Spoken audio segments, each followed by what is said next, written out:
at Freddie Mac and Nat on Instagram. You can send us a DM or an email, FreddieMacandNat@WKRQ.com. And I love getting people at work because they essentially they can't just hang up on you. No. Unless you cuss them out or something like that. Well, and they have to behave well. Yeah, you know? they gotta keep it together. So Teresa and Sherry wanted us to scam their coworker Jennifer. They all work together at a self-storage place. So we had some back and forth. This is awesome. Jennifer is one of the nice ones, they said. So she keeps her cool for the most part. There's always a bulldog. I worked at a self-storage unit for years back in the day. Let's see how much we can push. Today's brand new birthday scam. Brenda's Busted Art on Q102.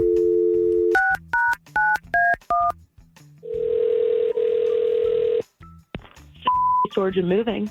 Hi, who's this I'm speaking to, please?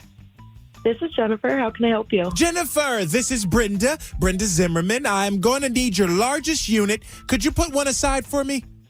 It's a 10 by 30, and we do have a few of those available if you'd like to reserve one. Okay, 10 by 30. Hold on, eager beaver. I've got some questions. Oh, okay. Is your unit temperature controlled? The 10 by 30 is not, but we do have some smaller ones that are. They have heat and AC. Ooh, heat and AC. Okay, well, I need to reserve a couple of those. So you'd like the 5 by 5? Maybe. I need to know your policy on storing carcasses.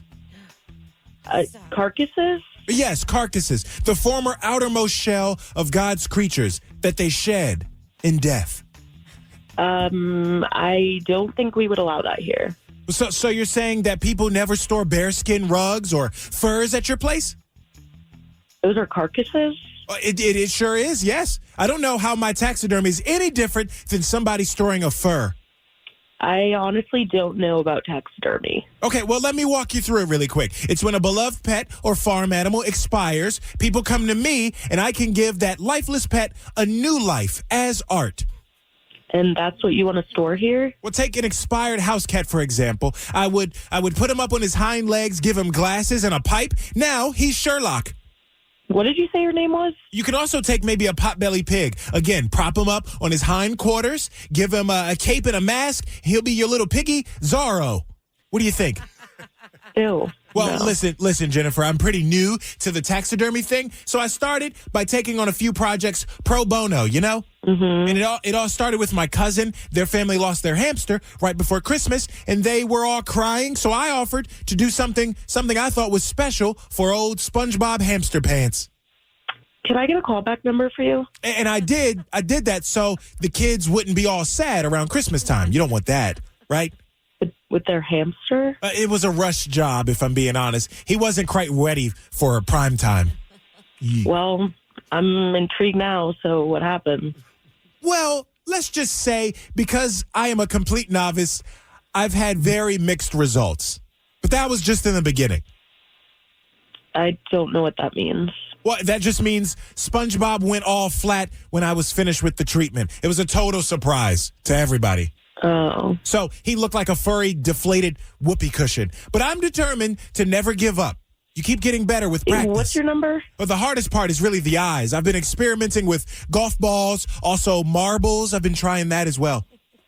I'll have the owner give you a call back with the exact rules for this sort of thing. Well, hold on a second. I'd love to keep this between us. I'm neither licensed nor bonded. Something about doing this all in my garage. It makes me feel like I'm doing something illegal. Well, I'm not able to do anything for you right now. Did you say your name was Brenda? Brenda, yes, Brenda Zimmerman. I'm passionate about breathing life into the lifeless through the timeless art of taxidermy.